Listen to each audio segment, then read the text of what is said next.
up today, leaders at the East Asia Summit in Laos demand North Korea abandon its nuclear and missile programs. They also call for the resumption of the long-stalled six-party talks aimed at denuclearizing the North. The South Korean government says it's not willing to give any more taxpayer money to financially troubled Hanjin Shipping. It also pushes others in the shipping sector to downsize. Plus, officials announced a 5-year plan aimed at boosting Korea's medical sector. It's hoped the measures can create thousands of jobs and improve healthcare in the nation. Stay tuned for these stories and more.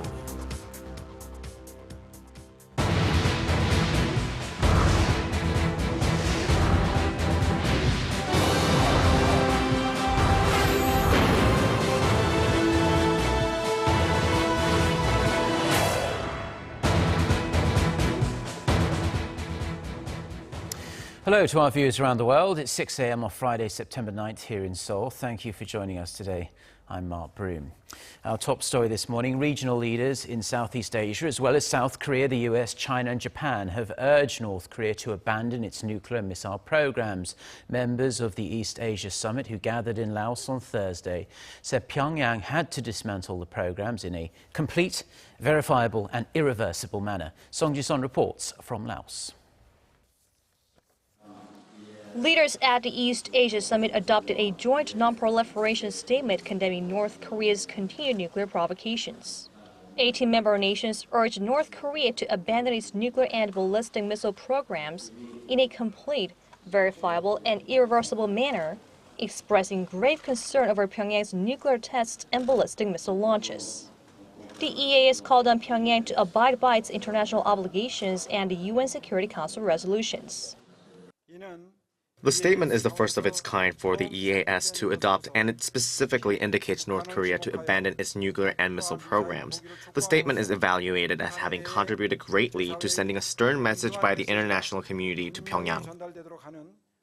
The statement also called for joint efforts to resume the stalled six-party talks on the denuclearization of the Korean peninsula at an early date. In her speech at the East Asia Summit, President Park Geun-hye stressed the gravity of North Korean threats, saying it's a matter of life and death for South Korea, and if the international community fails to curb Pyongyang's nuclear ambitions, there will come a day when the world will regret it. The South Korean leader also asked her counterparts to set a watertight environment from which Pyongyang has no other option but change, by closing loopholes in international sanctions in order to achieve a more thorough implementation of them. Likely referring to the deployment of the U.S. missile defense system THAAD to the Korean peninsula, Park said it's the least South Korea must do to defend itself, as the root of the issue is North Korean threats. President Park wraps up at the multilateral summit on Thursday and begins her bilateral schedule with the host country Laos, which includes a summit on Friday. Park will ask for greater international cooperation from this year's ASEAN chair in pressing North Korea on its nuclear threats while seeking to reinforce bilateral cooperation in a mutually beneficial way. Song Ji-son, Arirang News, Vientiane. Now staying with the summits in Laos, the participating countries of the proposed FTA, called the Regional Comprehensive Economic Partnership, have agreed to speed up the negotiating process. The negotiations involve the 10 ASEAN members and the 6 states with which ASEAN has existing FTAs, namely Australia, China, India, Japan, South Korea and New Zealand. The 16 states account for half of the world's population and a third of global GDP. Leaders call for a swift conclusion to the negotiations as they hope to reach an agreement this year, but they are going to miss that goal. The Regional Comprehensive Economic Partnership is often compared to the Trans-Pacific Partnership trade agreement, which includes the US but excludes India and China. The US House of Representatives has adopted a resolution calling for greater trilateral cooperation between the US, South Korea and Japan to address the ever-increasing nuclear and missile threats from North Korea. The resolution says the House strongly condemns North Korea's nuclear tests, missile launches and continued provocations, and reaffirms the importance of trilateral cooperation to counter North Korea's destabilizing activities and nuclear proliferation. It also says the House supports the deployment and coordination of advanced ballistic missile defense systems to the region. The resolution calls for the expansion of intelligence sharing and stresses the importance of three-way cooperation. The annual Seoul Defense Dialogue is underway in the South Korean capital. North Korea's nuclear program was front and center on Thursday. The focus on Friday is on the disputes in the South China Sea. Our Defense Ministry correspondent Kim Hyun-bin with the details. The Seoul Defense Dialogue 2016 kicked off on Thursday with military leaders from 34 countries and 5 international organizations taking part. Topping the agenda is regional and international security issues involving North Korea's nuclear program and maritime disputes in the South China Sea. During the dialogue, South Korean Prime Minister Hwang Kyo-ahn emphasized the importance of a nuclear-free peninsula. Our government, the UN and the international community need to put strong sanctions and pressure on Pyongyang so it will go down the path of denuclearization. The first plenary session on Thursday focused on the denuclearization of North Korea and how to enhance international cooperation on the issue. The participants assessed North Korea's growing nuclear threats, UN Security Council resolutions on Pyongyang's nuclear program, and how the framework of the Iranian nuclear deal could be applied to the regime. We should unite and show our strong determination that North Korea's nuclear and terror acts are unacceptable. If Pyongyang doesn't change course, we should make it known they will suffer severe consequences. Also on Thursday, South Korea's Defense Minister Han Min-gu held talks with the chief of the organization for the prohibition of chemical weapons to discuss cooperative measures to prevent Pyongyang's possible use of chemical and biological weapons. On Friday, the final day, the plenary session will focus on maritime security cooperation, discussing crisis management on the South China Sea issues. However, Beijing is not taking part in the forum this year, as a protest against Seoul's recent decision to deploy the U.S. Advanced Missile Defense System THAAD to the peninsula. Kim Hyun-bin, Arirang News. The government-led corporate restructuring of Korea's ailing shipping and shipbuilding firms is starting to pick up a head of steam now, as the government pushes some of them to downsize. The Hanjin Shipping unit of Hanjin Group appears unlikely to receive financing from its state-run creditors. Shin Se-min has the details. Korea's Finance Minister Yoo Wil-ho said the government has to stick to principle when dealing with companies in Hanjin's situation and go ahead with its corporate restructuring drive. In Parliament Thursday, the Finance Minister added that government can't even let such companies go into court receivership because the government can't keep throwing taxpayers' money to help normalize their businesses. And more bad news for Hanjin Shipping. Industry sources say its main creditor, the state-run Korea Development Bank, is unlikely to extend more credit to the shipper without collateral from its parent group. A local court had asked for the creditors to lend money for Hanjin's outstanding bills, which are holding up cargo shipments worldwide. But even a $90 million pledge from the Hanjin Group chairman himself wasn't enough to convince lenders to open their wallets. In fact, they said that's far shy of what Hanjin needs to operate normally. Alongside the government's corporate restructuring drive, the finance ministry has laid out plans to downsize the shipbuilding industry. By 2018, the government will push to cut facilities by 20% and manpower by 30% at Hyundai Heavy Industries, Samsung Heavy Industries, and Daewoo Shipbuilding and Marine Engineering. This will trim oversupply and leave the overall size of industry at the level of 2 major firms based on current capacity. Finance Minister Yoo Wil-ho said that it will consistently push through the industry overhaul, adding that the next 2 years will be vital in breathing new life into the economy. Shin Se-min, Arirang News. The Korean government has introduced measures to boost the global competitiveness of the nation's medical sector. The move is expected to create thousands of jobs and improve healthcare at home. Kim Ji-yeon reports. The Ministry of Health and Welfare unveiled a comprehensive plan to boost Korea's medical sector at a policy meeting presided by Prime Minister Hwang Kyo-ahn on Thursday. The government's 5-year plan includes providing tax cuts for companies, making investments into building research and development facilities, and conduct clinical trials to test new drugs. It hopes to increase the number of new pharmaceutical drugs for exports on the heels of successful cases such as SK Chemical's hemophilia drug Abstila and antibiotic Factive from LG Life Sciences.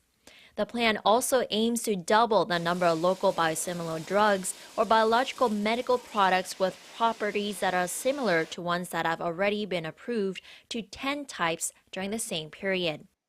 There'll also be plans for the early adoption of big data, stem cell research, and DNA analytics technology into the medical sector for customized treatment of individuals by creating a DNA database of 100,000 people. The advancement of local medical services and industry sectors is expected to raise public health and become a growth engine and help create a number of quality jobs. The government expects to increase the number of jobs in the sector to 1 million and raise medical-related exports to nearly $18.3 billion by 2020. It also expects to attract more foreigners seeking treatment to the country to 750,000 patients. With this initiative, the government expects the increased competitiveness in the sector will help raise the country's average lifespan by 3 years to 76 years by 2020. The 5-year plan comes amid rapid growth in the local health and medical industry. Exports in medical devices, supplies, and skin care products is increasing at a yearly rate of around 19% since 2011 to record more than $8.5 billion in 2015. Kim Ji-yeon, Arirang News. The European Central Bank has left interest rates unchanged at nearly 0% as growth and inflation remain sluggish, while the UK's decision to leave the EU is having little immediate impact on the economy. The bank expects the rates to remain at present levels or go even lower in the coming months. The ECB decided to continue buying roughly $90 billion worth of assets every month under its quantitative easing program until March of next year or until the economy sees signs of inflation. Interest rates have been at a record low since March as the ECB cut borrowing costs, expanded the QE program and set a negative key bank deposit rate. In the United States, 1 female student is dead and 2 have been injured after a shooting incident at a high school in West Texas. The female shooter died of what appeared to be a self-inflicted gunshot wound after shooting and injuring another female student. Local police say the shooting happened outside a restroom in the school's band hall. The motive is unclear and the names of those involved have not been released. A federal agent was accidentally shot by a marshal as officers responded to the shooting. The agent is said to be in a stable condition in hospital. Now, since 2013, the Korean government has been releasing government data compiled over the years, as well as improving government transparency. The open data is sparking new business ideas in the country. Oh Se-young reports. Have you ever wondered where you left your bag, an important piece of equipment, or whether your child has got to school safely? Well, there's an app for that. One Korean tech company uses government-supplied data to help you pin down the exact address and location of the person or property in question. All you need is your smartphone or a tracking device. Buying maps and address data from other companies was quite a burden and undependable at times, but now we get the data for free on steady terms. It saves us 10 to 20% of our operating costs. In 2013, the Korean government launched an initiative called Government 3.0, unlocking data in key sectors of public interest like health, transportation and real estate. Having released more than 17,000 datasets for 661 agencies, Korea ranks first among OECD member countries in terms of data openness. However, a study found that since the initiative began 3 years ago, only 5% of that information was used to develop new products and services. To encourage more usage of data, there has been a shift of focus from increasing the quantity of open data to enhancing its overall quality. Data institutions need to supply data from the perspective of the user, considering accessibility. Another important factor is standardization. Without it, data from different sources cannot interlink, which is very inconvenient. When data links, that creates value, so the government is currently working on that. Also, an incubation centre was established this year to help startups build their businesses on data. Most of those using open data are single-person businesses, startups, and small companies. We found that what they need most after data is the physical space to develop their ideas. Startups can receive comprehensive support from business courses, consultations to one-on-one mentoring sessions. There's also a strong synergy effect as they can bounce ideas and tips off each other. With more and more data being opened, promising unlimited possibilities, there are more opportunities for both the public and private sectors to convert data into ideas and ideas into impact. Oh Soo-young, Arirang News.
Well, that is all we have for now on this Friday morning here in Seoul. I'm Mark Broom. Thank you as always for tuning in.